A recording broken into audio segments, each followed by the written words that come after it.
Welcome back again. I'm John Shepkoff, and what I want to talk about is how do you use the coupon? What are the procedures in this? Because it's important, because I don't want people to say, gosh, John, I didn't know how to do it. I got your program, even though I didn't listen to your audio and I didn't do that. Well, I'm going to have it here and I'm going to have it on the audio, so that way people hear it both ways. So that way you know exactly what you're supposed to do. Not going to tell you, what's on the program, but I'm going to tell you how to do it. So here it is. Here's the rule of thumb. What you're going to do is you're going to make your payment as promised, and you can walk into the bank if you've been doing that. You can be mailing in your payment like you normally do. You can do it online through the banking, however you've been doing it. Nothing's going to change as far as how you make your first part of your mortgage. Okay?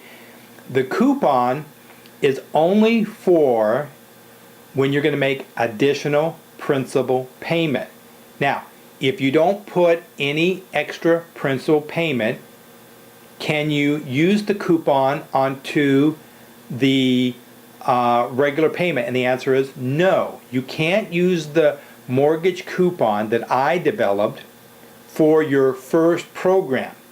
You have to do exactly as promised, because remember, you signed the note and the deed of trust, and we agreed that how we agreed to effective interest rate, we agreed to compounding, so that part you can't change. But the second part, the part that you give additional principal payment, of course you can change that. We can change the way it is. Now, let me give you some ideas, because some of you might say to yourself, well, John, I don't have any extra money ever. Well, in that case, if you didn't have any extra money whatsoever, the coupon won't help you. But you say, well, wait a minute, John, I do get my tax returns and I get a pretty good sized chunk. Could I use it on that? And the answer is absolutely. In fact, I encourage you to not only use if you do a monthly, you will use the coupon, but when you get your tax return, you will also use it. So the question sometimes people ask me is this: okay, John, I'm going to get a large sum of money at times. Someone says, I'm going to get $25,000, I'm going to get $50,000, $100,000. Should I divide the payments up, or should I give them one lump sum?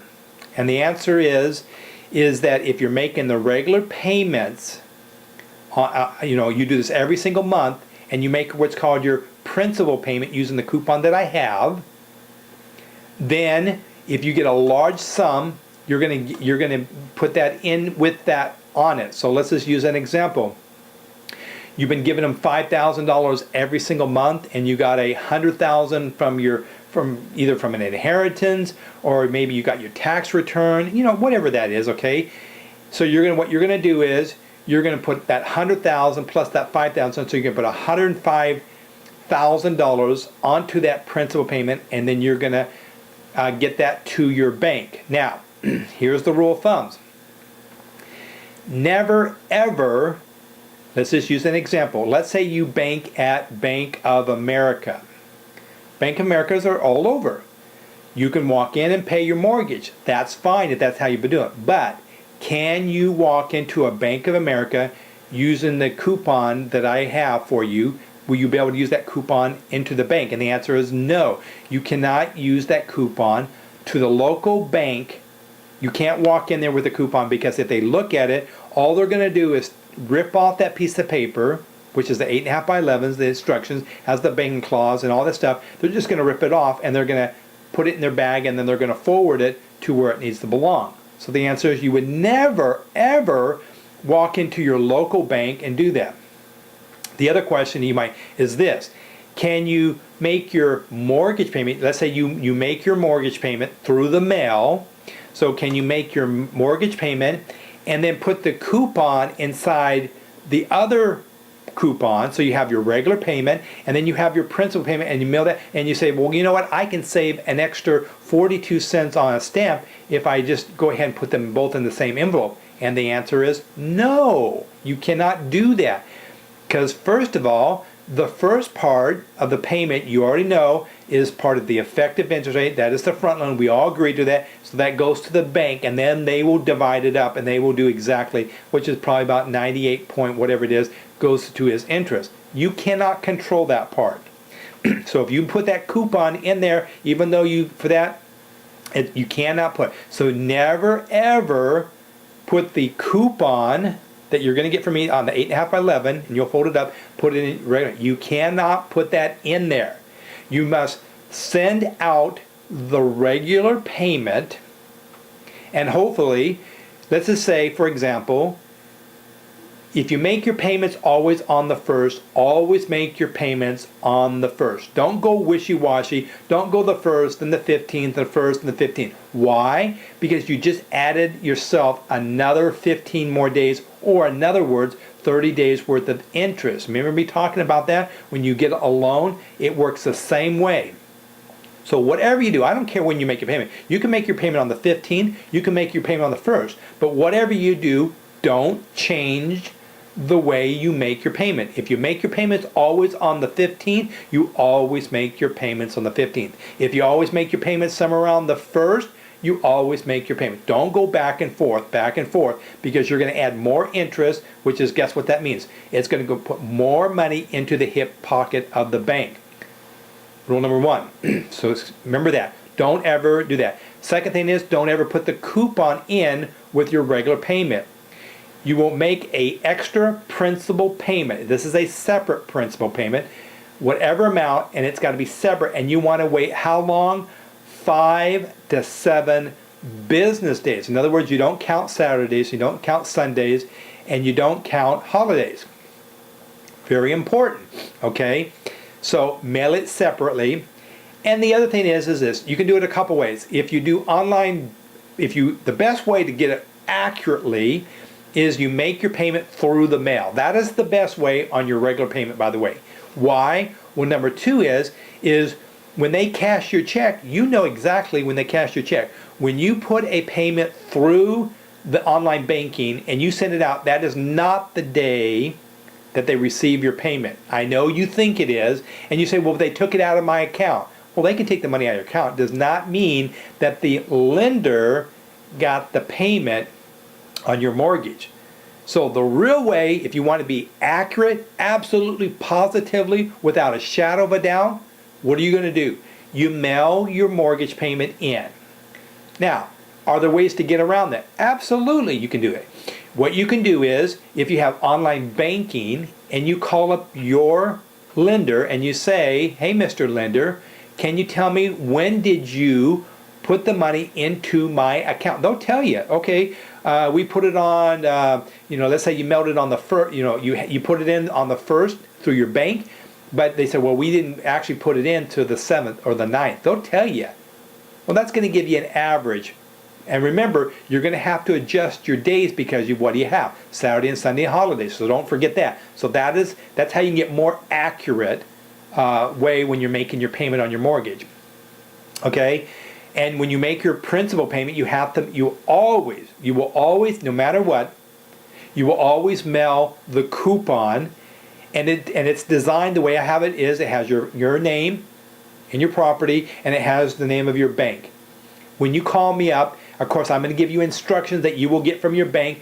I'm going to give you things that you have to ask your bank on the real estate that I'm going to get from you, that I'm going to put in there. Okay? And I will tell you this, your loan most likely is going through the servicing, because the loan has been securitized, okay? So it's going to be different. Don't panic when I ask you, to pay off the apartment, and I ask you certain things and thinking, oh my goodness, where's it going? I'm getting it directly where it needs to be so that they can do exactly what they need. My coupon is designed exactly what it is to make sure that your money goes exactly where it needs to be, and that is where? On the principal. Now, you already know you're not going to get 100% of that money. You're going to get closer to 90%. Approximate, okay? Not even my program is going to give you 100%. And if you're using the bank, you're not getting 100% because you already know what's called effective interest rate, and you also know what's called the the upfront, the compounding that goes on with the loan, because it's the compounding and it's the front loading that goes on where the bank makes their money first. Okay, so even though it shows you given $100, doesn't mean you get $100. You're going to get a lot smaller. Using my program, you're going to get closer to 90%. Using the bank, you'll get closer to 30%. Even though your statement, when you get it and you look at it, it shows it's going to do that. It's going to show you 100%, but it's not. And I guarantee, and you already know that for a fact, because you understand what's called effective interest rate, and you already understand front loading, so you know what I'm saying is absolute, because I'm trying to help you to understand that how your money really happens when it comes to making your mortgage. So never send the mortgage coupon through giving it to your bank. You must mail it, and you will mail it directly to the lender, and it most likely will be different, but don't panic, don't worry, because we're going to get it directly where it needs to be, because remember, the loan has been securitized. We already know that. So I'll go into detail. Of course, you're going to have to, when you pay for the program, up on there, just pay for the program. Say, I paid for the program. I need the next instruction. I'll give you instructions what you're going to need to do and what you're going to ask your bank. I will get that over to you. It takes me about 1 to 2 days. I'll get that information. I will also send you a hard copy in the mail to you, showing you how I would fold it up. I'll give you an envelope, and I have the envelopes. So if you can't, you can actually purchase the envelopes through me if you wanted to. You can go to your Office Max or Staples and do that. But I make it through a securitized envelope so nobody can actually look through it, which is what I recommend. Always make your payments through a securitized envelope. Not that, because you don't want people to wash your check, and that's another subject that we'll talk about. But again, I'm John Shupkoff. Please give me a thumb up that you like this. Tell all of your friends about the trainings that I have here.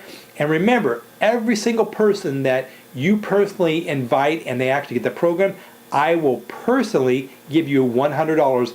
Stay tuned for the next video. See you real soon.